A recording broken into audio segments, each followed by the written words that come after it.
Hi, everybody. So my name's Mike Turquette. I'm with Bay Libre. We're going to talk about making a driver subsystem from scratch today, sort of some lessons learned and a few war stories. But I'll start off with who I am. I've worked at Texas Instruments, Lenaro, some cool San Francisco startup working on embedded Linux devices. And most of my contributions on the mailing list are around power management topics. I wrote the common clock framework and merged that for 3.4, so there will be a lot of examples in this slide coming directly from that subsystem, since that's what I'm familiar with. So maintenance has been going on for over 3 years. I now have a co-maintainer, Stephen Boyd, and there were a lot of mistakes, rewrites, a lot of screw-ups, and so you guys will hopefully be the beneficiaries of these mistakes and their fixes. And also, it's the first time I'm giving this talk, so you are all my guinea pigs. Thank you. And we'll start off with this gentleman here. So I'd like to get a little audience participation. Please raise your hand if you recognize who this guy is. I don't expect very many people. I know I talked to Greg. Yeah, Greg, you're like the only one. Okay, great. So this is the most interesting man in the world. And if you Google search for him, and if you search for most interesting man in the world meme, you'll see hundreds, if not thousands, of photos of this style. And he's from some famous commercials in the United States. So maybe not the best audience for this guy. But he has good taste and good style, and so I aspire to that. I cannot be as good as him.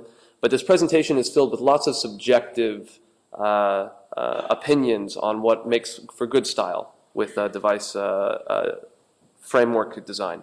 And so he'll pop up a few more times when a slide is particularly sort of subjective and not really based on fact, but just my strong opinion.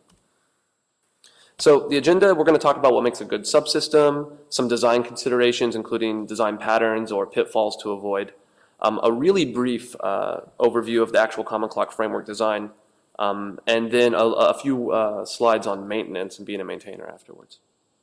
Please feel free to interrupt if you have questions or to disagree with me. Like I said, some of this material is a bit subjective.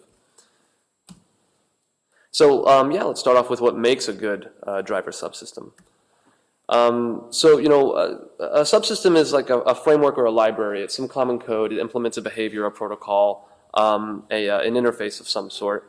I use some terms. These are not official terms by any stretch. So I use terms like provider for a Linux kernel driver, which plugs into the subsystem and provides access to the hardware.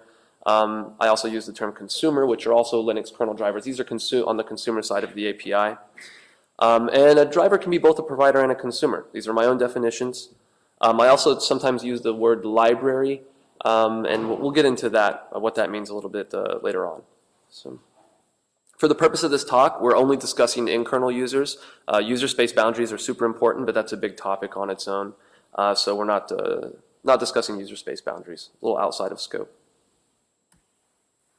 And I'm leaving out, these are some common subsystems that you guys hopefully in the room have worked with a few of these before. So these are examples of what we're talking about. I'm leaving out lots of stuff, block IO, TTY subsystem, networking devices, like huge sections of stuff. But this is what I'm familiar with. This is what I work with day to day, since I mostly work on ARM system on chips, waking up chips, and this list is sort of biased. So what makes a good subsystem? It needs to solve the problem. I kind of believe in the Pareto principle, the 80-20 split. 20% of the effort solves 80% of the cases. You have to solve the problem for the common cases. It must be maintainable, and to be maintainable, the code has to be written well, but you also need active maintainers, people that are looking after the health of the subsystem. These days, everything's SMP, so it must be concurrent, have locking correctness. A big one is respecting the driver model, and this sounds obvious, but there are many examples of where the driver model is not respected in mainline code. It needs to be architecture and platform independent, safe for modules, and then testing is often overlooked, especially for upstream stuff.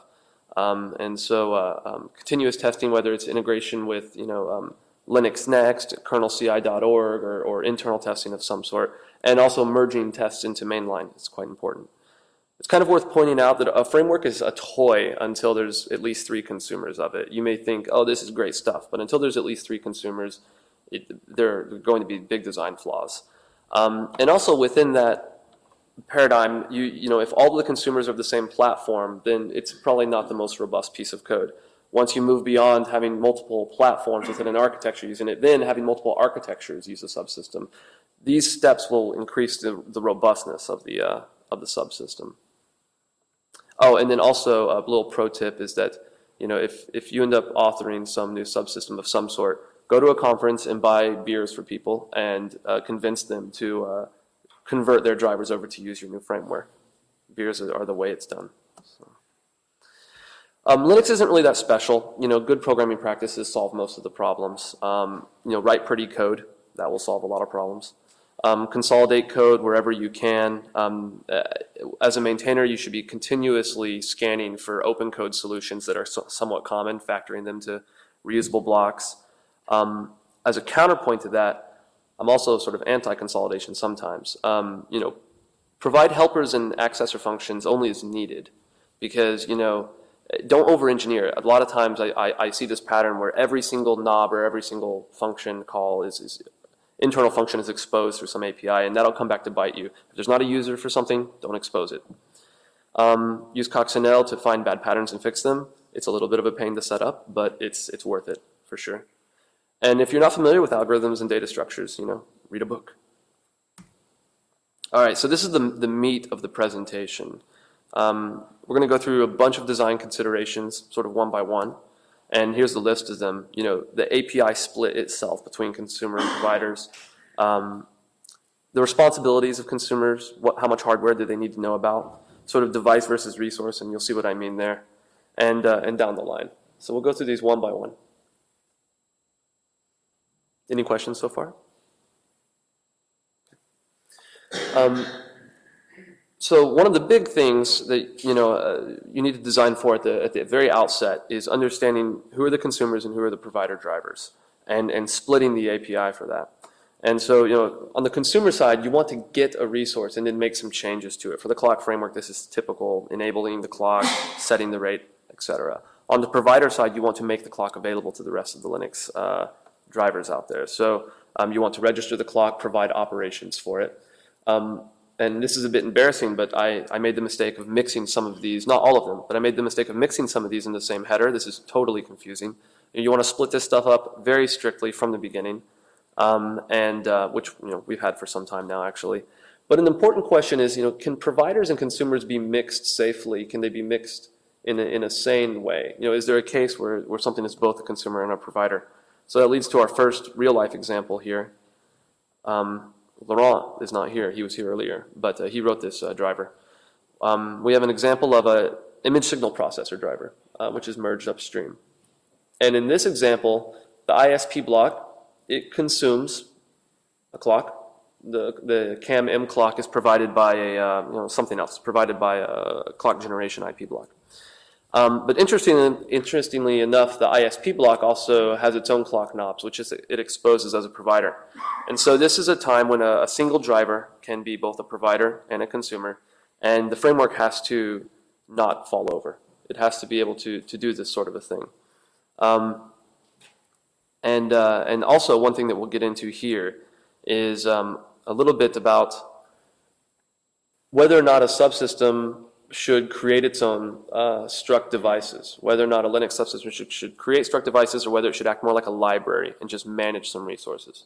So in this case, it's really great that the clock framework, it doesn't create any struct device ever. You have to bring your own device. Typically, if you are writing a clock provider driver, you will have a platform device. You may use syscon. You may, it may come from some PMIC device, MFD sometimes. You bring your own device, and then you just plug in. So this is an example of one way that's actually done in an upstream driver.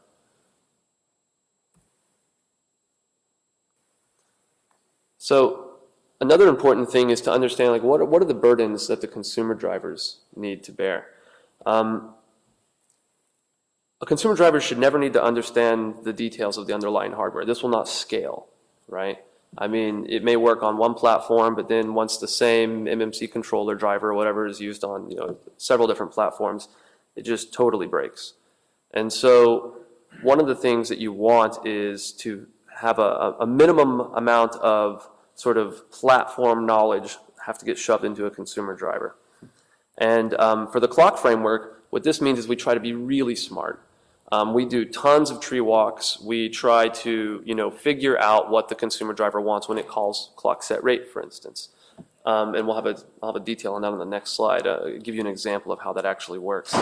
And Stephen Boyd, he's a co-maintainer of the clock framework. He once joked that we're putting an SAT solver into the kernel. If there's some computer science nerds in here, you might find that funny. But sometimes that's the right thing to do, to have that level of complexity in the kernel and make it easier on the consumers, right? Ease their burden for using the API. And another thing, we'll get into this a bit later, but having an API which is very write-focused, not read-write, but where basically the consumer driver can request changes to state, but not necessarily read very much state back. That's quite a helpful paradigm. Because if you expose a lot of state to a consumer driver, that encourages that consumer driver author to put a lot of conditionals and to start hard coding a lot of state into their driver, which doesn't scale. Again, it's the same problem as before, which is that you really want them to not have to know too much about the underlying hardware. So here's the MMC controller example I alluded to earlier. In this case, the MMC controller has a clock that it gets, and let's just say it wants to change the rate of that clock. It should not care that maybe the MMC clock needs to switch its parent mux, or maybe we need to propagate the rate change up to a PLL, which we'll have to relock. I mean, these are like platform-specific details that the controller does not care about at all. So in the case of the clock framework, we go really out of our way to try to make this very transparent for the MMC controller. And that's something that you should consider from the very outset of a subsystem design, which is really where is the boundary? Like how much about the hardware does a consumer device need to know? And it's hard to get right. As many things here, it's a matter of taste. But in our case, I mean, the clock code is pretty hairy. I mean, we try to solve as much of that problem behind the scenes and under the hood as possible. So, but it makes it easy for the MMC controller. All he knows is, hey, I got one clock, I set its rate. I don't really care how it happens on the other side of the API. All right, our friend is back. The most interesting man in the world. So this is definitely a matter of taste on this slide. And this is something I alluded to before, which is sort of the question around, are you managing devices or are you managing resources? And this took me a long time to get right. I'll talk about the clock framework again here, which is that we chose not to model clocks as devices. Now, why? Sometimes it's just practical. On a single system on chip, you can have literally more than 200 clock nodes, right? Do we really want over 200 sort of devices flying around? Is that the right thing to do? And the way that those clock nodes are linked together is a tree structure that can change. Do we really want to have a representation in sysfs where the directory structure is changing on the fly if we're modeling the tree hierarchy? Does that make sense? It does not, but I didn't know that at first, and my initial submission did exactly that. It had an absolutely enormous footprint in sysfs where the directory structure could not be relied upon. It wasn't stable. And so, after some time I came to realize that we don't really want to model clock objects. Now this is an interesting comparison for those of you that are familiar with the regulator framework, which is kind of similar to the clock framework. It's all power management related stuff. You need it to, it's one of the core things you need when you're enabling a new platform. On the regulator framework, it's absolutely the right thing for struct regulator to have a device embedded inside of it. That makes perfect sense for them. There's fewer regulators to manage on a system, and it just seems to fit their model better. It's a matter of taste. So this is the kind of decisions you'll grapple with when creating a subsystem from scratch. And there's not necessarily a right or wrong answer. There's just taste. And this guy. All right. So moving right down the line for big item topics is reference counting. You have to have lots of reference counting for various reasons, but for module unloading and reloading, the two best ways to do that are with kobject and kref. And so this is going to help track your resources in the kernel, and which one do you choose to work with? Well, if you're working with struct device, you get kobject for free. If you want representation in sysfs, you should be using kobject. But also you can use kref directly, which is in kobject for those of you that aren't familiar with these two types. And KREF is lighter weight. You do not have representation in sysfs with it. And this is what we chose to go with. And so the reason we need this is because we have consumer drivers, which are taking references to clocks, which are provided by provider drivers. And then we also have dependencies between provider drivers themselves. This gets into module hell if you don't design it right from the outset. You have resources which are disappearing out from underneath you when you unload, let's say, a module which is a clock provider. And now, consumer drivers still have references to clocks, which you cannot control anymore because the module that manages them is gone. And so you have to choose one or the other. And again, it comes down to taste. It really comes down to how you are using the driver model or the device model in Linux. I mentioned earlier that the initial submission of the clock framework used KObject, and then we ended up migrating over to KREF internally.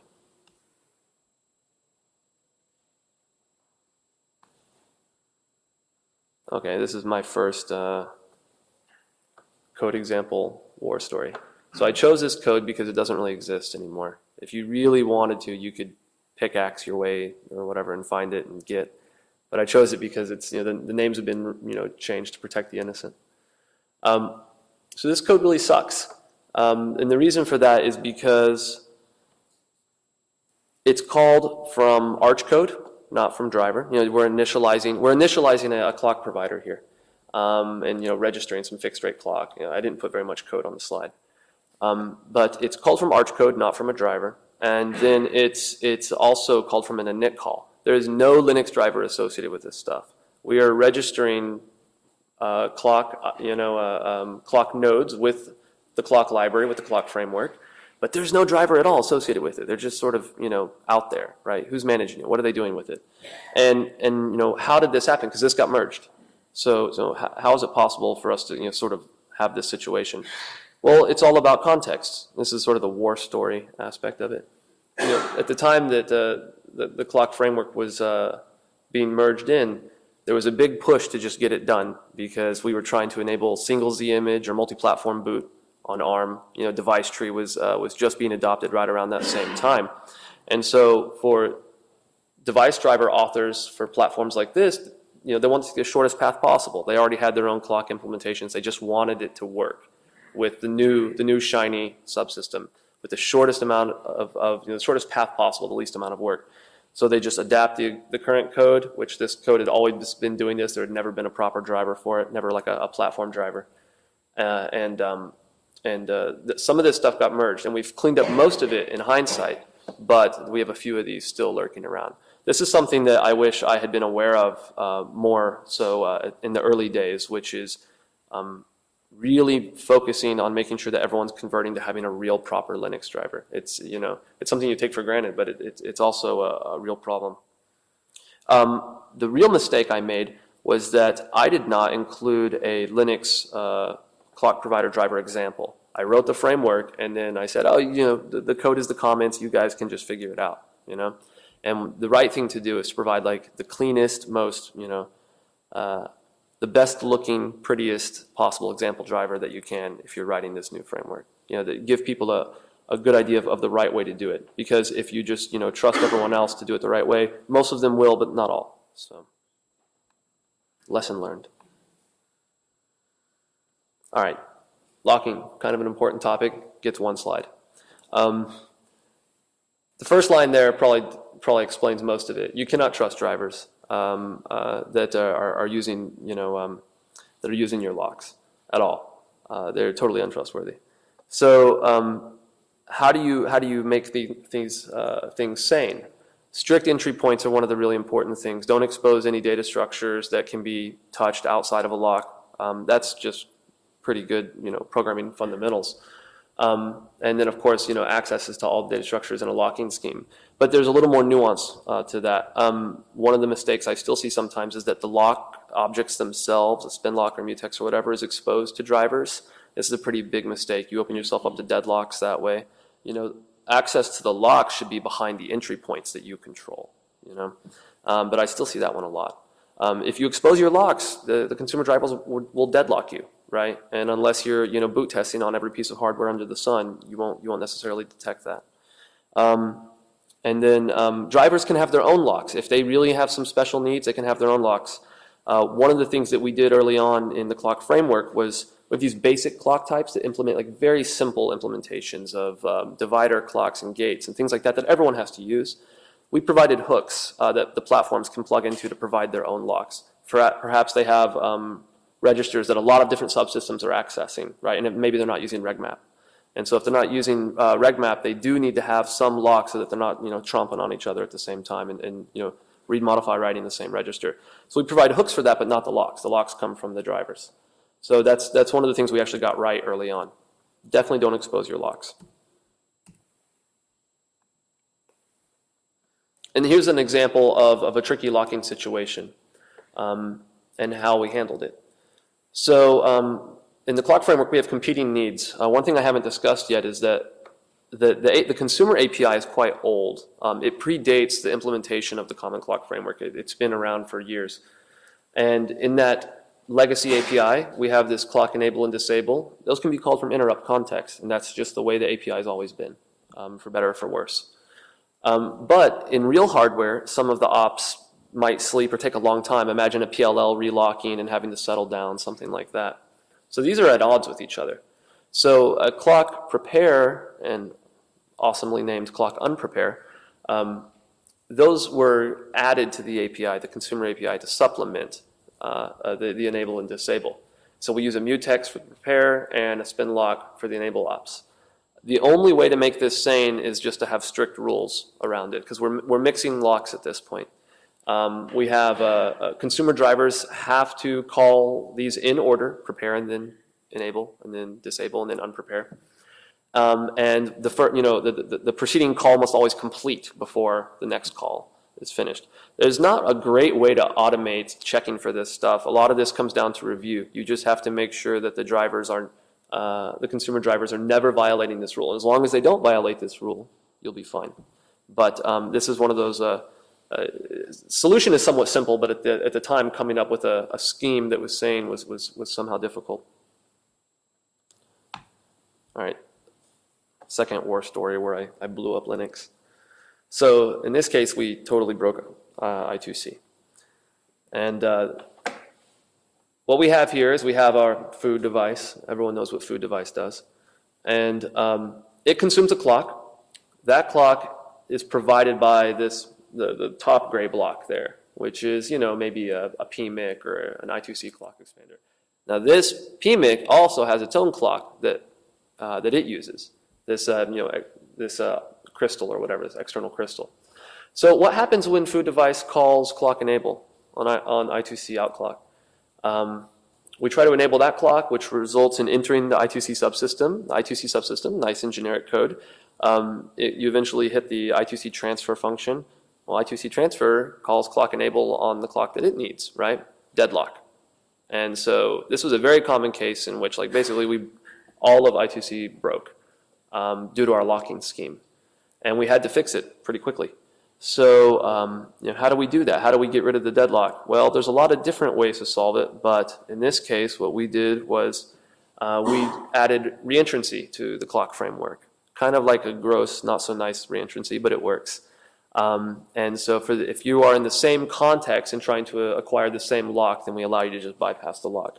And the implementation is here. I've wondered if this code is useful enough, this kind of implementation is useful enough to be merged into some generic helper.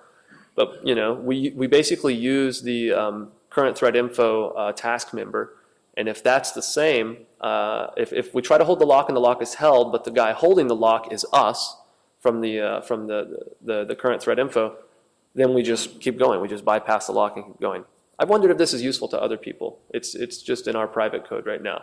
But this gives us reentrancy, very, very, very limited reentrancy to handle cases like the I2C case. So this is a very real problem that we ran into. And no. I mean, I haven't yet. I haven't even tried. But I know. But I mean, this is a problem that others must have from time to time. So.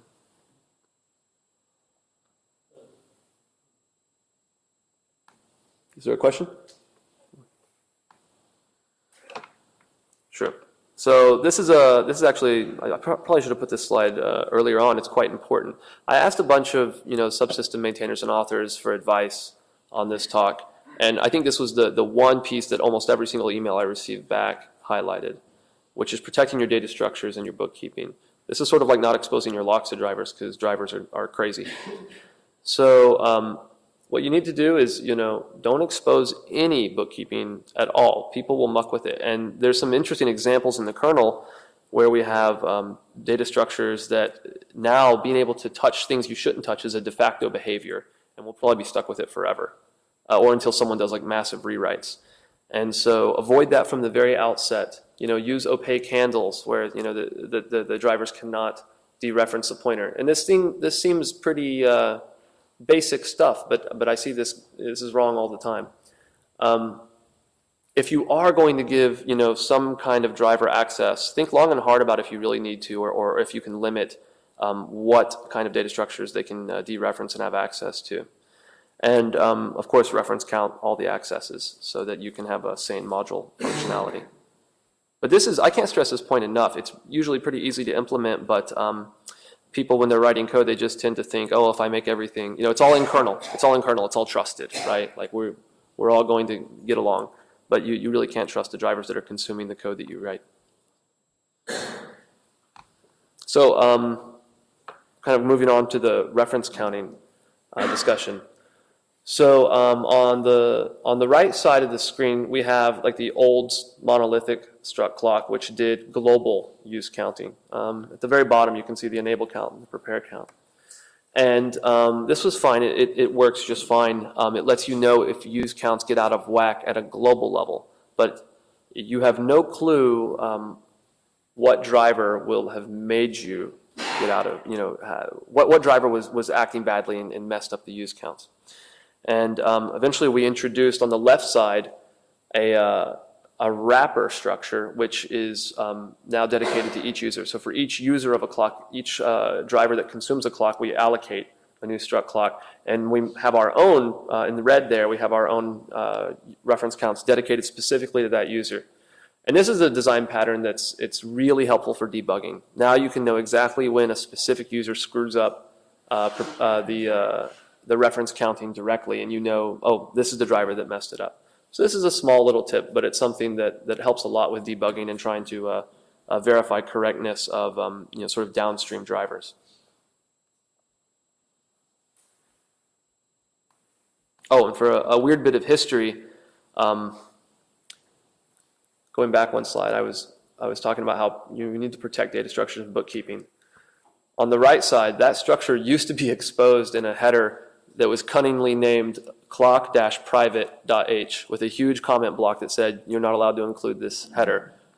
But of course, some people did. So eventually we were able to, that was for legacy reasons. There were technical reasons to do that in the early days. But after 2 years, we were finally able to update all of the users of the clock framework to not need that. And after a 2-year Herculean effort, we were able to move all of this stuff into a C file that's not exposed at all via a header. So that, there's exceptions to all the rules. Sometimes you have to make a bad design choice, but the important thing is to revisit it and clean it up when you can. All right, get put abuse. This should never happen. This happens all the time. You see this sort of thing where you get a resource, you do something with it, you put the resource, but you keep the pointer around and and call a function on it when the reference counting is now out of whack. And I didn't want to write all the code on this slide, but you often see this in loops. You'll have a loop where you're getting resources and iterating and trying to match a resource on some conditional and putting the resources as you go. And there's a small logical flaw there where you will then keep the reference to something that you put. I don't want to put the loop on the slide. But this is very, very common, and it's nuts to look at it. I mean, this should never happen, but it's all over the place. So Coccinelle is good for this. And there's some other things you can do to try to catch it programmatically, but this also often just comes down to review. The per user reference counting that I mentioned on the last slide will also help resolve, or not resolve, but it'll help catch this at runtime more efficiently. So do that if you can.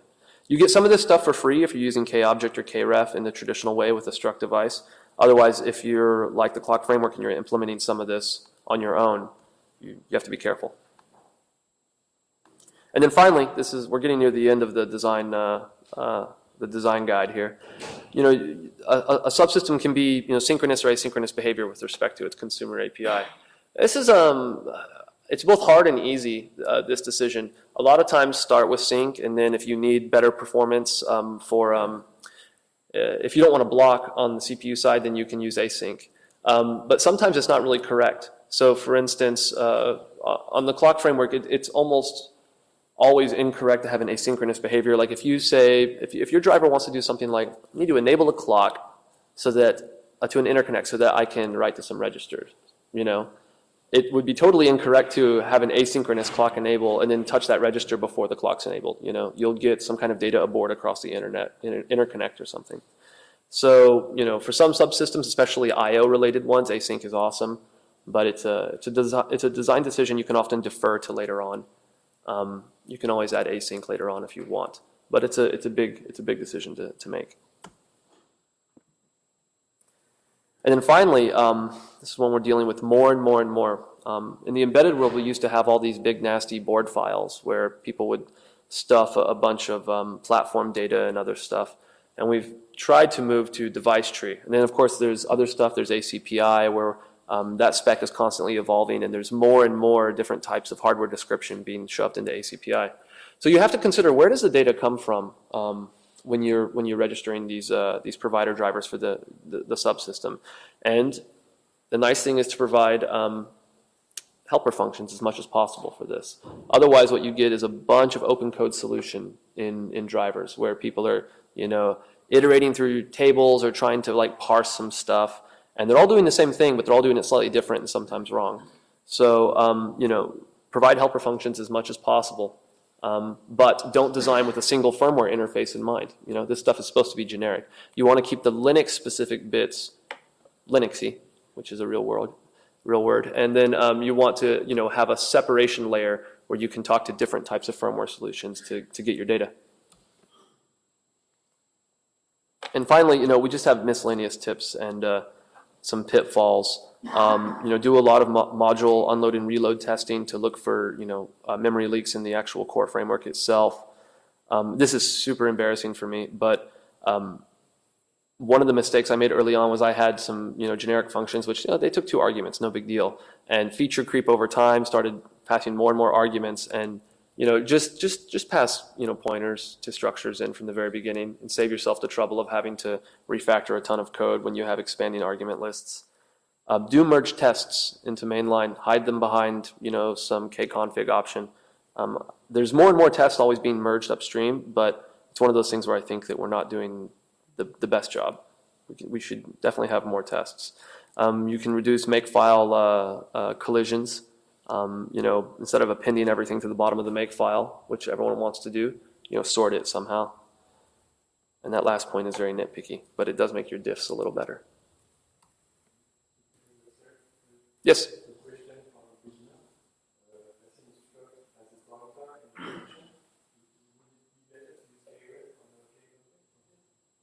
Would it be better to use kref or not kref for that? Well, so no. A lot of times, what you're doing is you might create a struct on the stack and point it and pass it in, right? I mean, I don't know if the kref or kobject thing plays in here. It's just the fact that if you have a consumer facing API, and let's say there's 40 drivers that are implementing this thing, right? If you make a change to that argument list, you have to go and refactor all of those drivers, right? So you can just do yourself a big favor by passing in a struct instead. That makes that a lot easier, right? A lot of times the drivers that aren't using the new feature can just ignore it, no update required for them whatsoever. So it's just about making it less noisy to introduce changes or new features into the core framework. So, any other questions before we go on to a couple of examples? So we're nearing the end. So a little bit of background on the clock framework. The API that it implements is quite old. It predates the implementation of the common clock framework quite a bit. And the API is only the consumer side of the API. It never stated at all how to create a Linux device driver that implements a clock driver, implements a clock provider.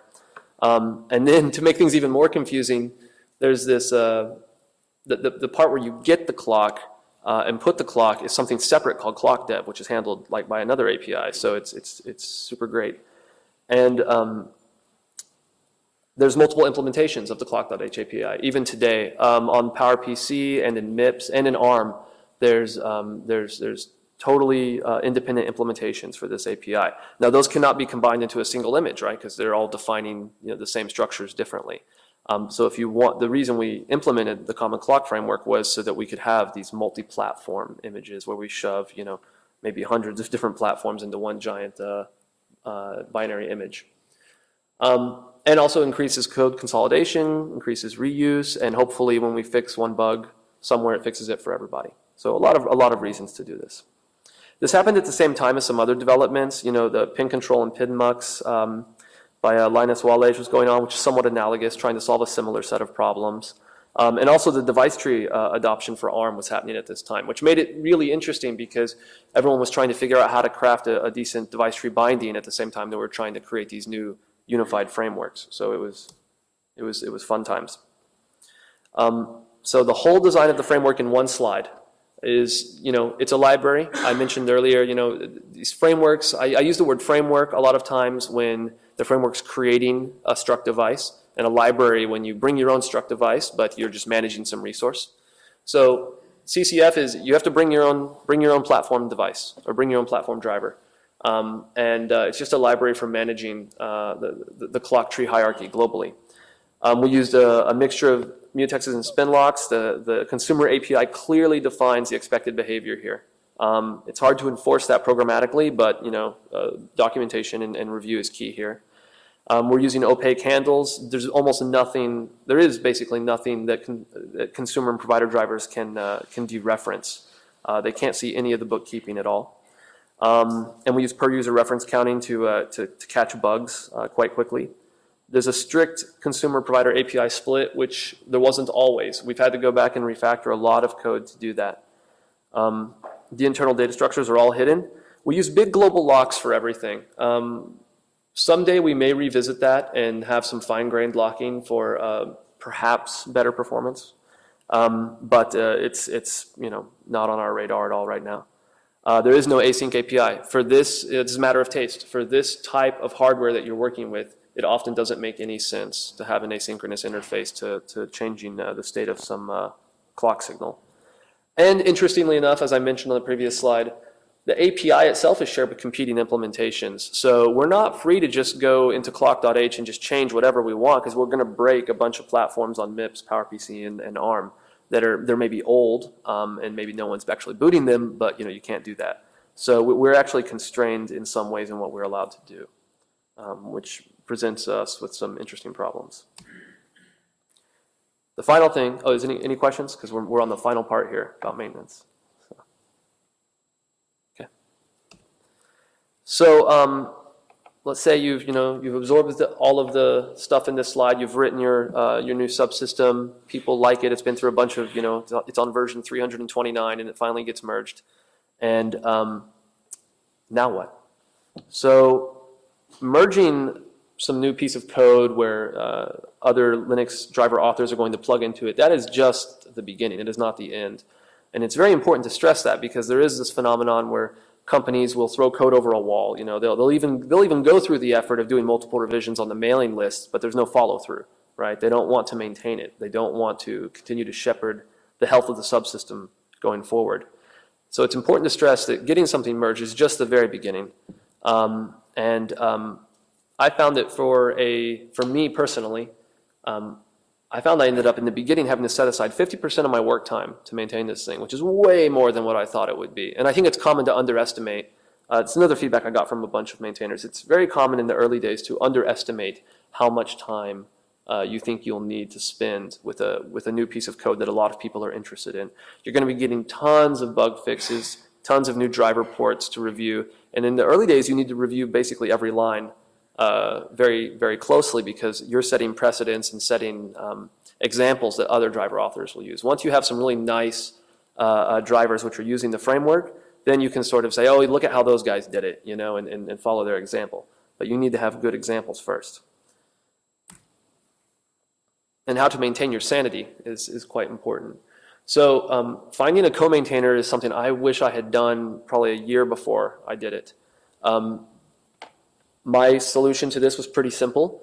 I went through all the people that were doing the top contributions, not just to the drivers, but to the core framework code itself.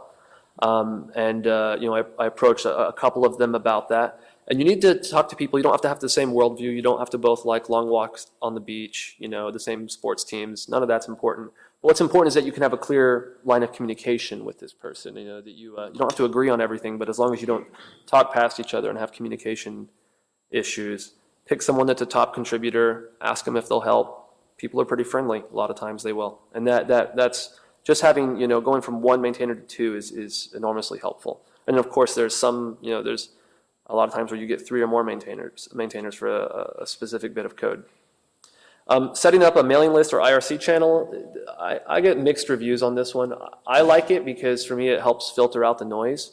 I also think that if you have a dedicated mailing list, you tend to get the people that sign up to that list are somehow motivated to do more review. And that sort of helps, having one person doesn't have to do all of the review, get the community's help on that. Some people don't like this. Some people want everything on LKML. Whatever. And then, automating everything. So I realized after watching Greg's talk yesterday, I have a long way to go towards automating my workflow. But, at the very minimum, your sort of patch review and application process should be as automated as possible. And then if you can automate your coffee machine or something like that, that'll probably help. So it's my favorite slide. The most interesting man in the world is back. So, the primary function, once you're starting to maintain some code, is to say no. That doesn't mean say no to everything, but the point is that your job is not to say yes. Your job is to say no.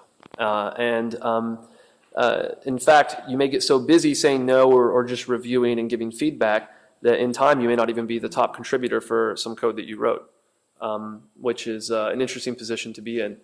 I think I misspelled May. And that's okay. That's not a problem at all. Once you get more people involved, you get a different perspective. A lot of changes and bug fixes come in. It's what you want for the health of the subsystem.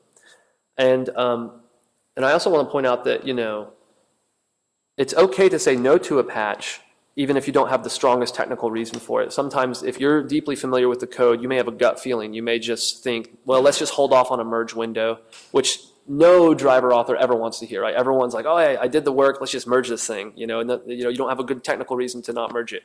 But I would say that there have been plenty of times where I've held off on something without having a strong reason for it, and I'm like 100% of the time, I'm glad that I did. You gain clarity over time on why you held off on that patch, and perhaps an alternative solution comes up, which is much more elegant.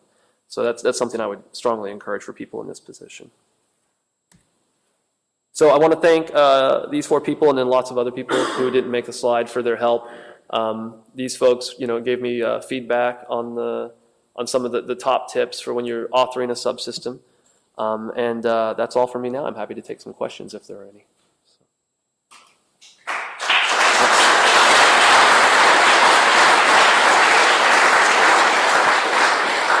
Yes.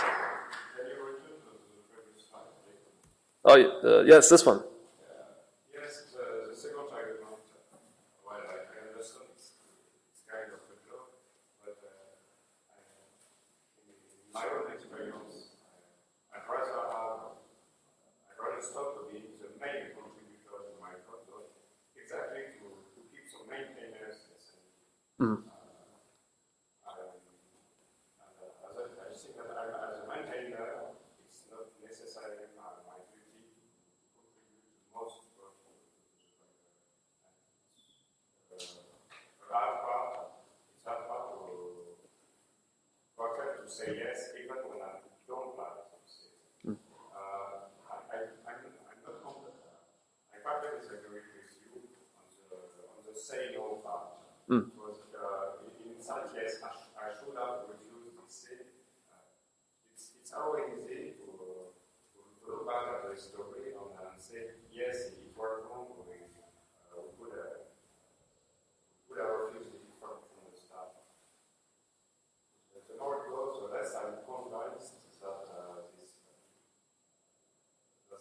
kind of retrospective automation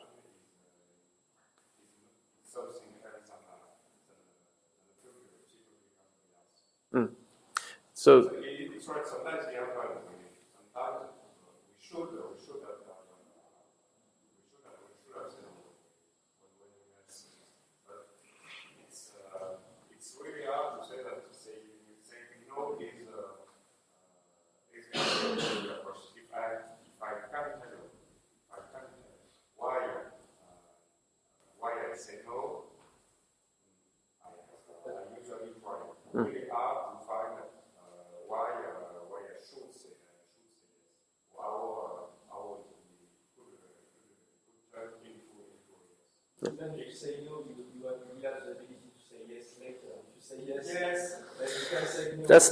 that's the way I feel about it. Yeah, and that's also why the most interesting man in the world is on this slide, because this is, just my opinion. It's certainly a controversial point of view.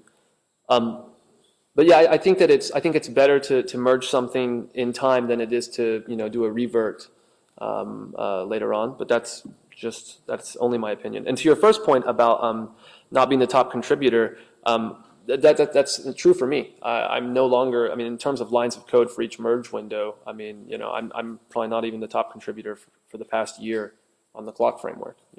So which is, I think, a healthy sign. So, some other people being involved. In my opinion, in fact, it depends if you are the only one who is able to debug the problems which are caused by what you accept to merge or not. Because if you say yes too often, you end up being the only one to fix bugs and spend 100% of your time fixing bugs. You don't make progress anymore. So Yes. what is difficult is to first find some strong common tailor who are willing to participate to bug fixes and to post them. Yes. Agreed. Finding a co-maintainer is very important. So, yeah. Nothing else? All right, thanks.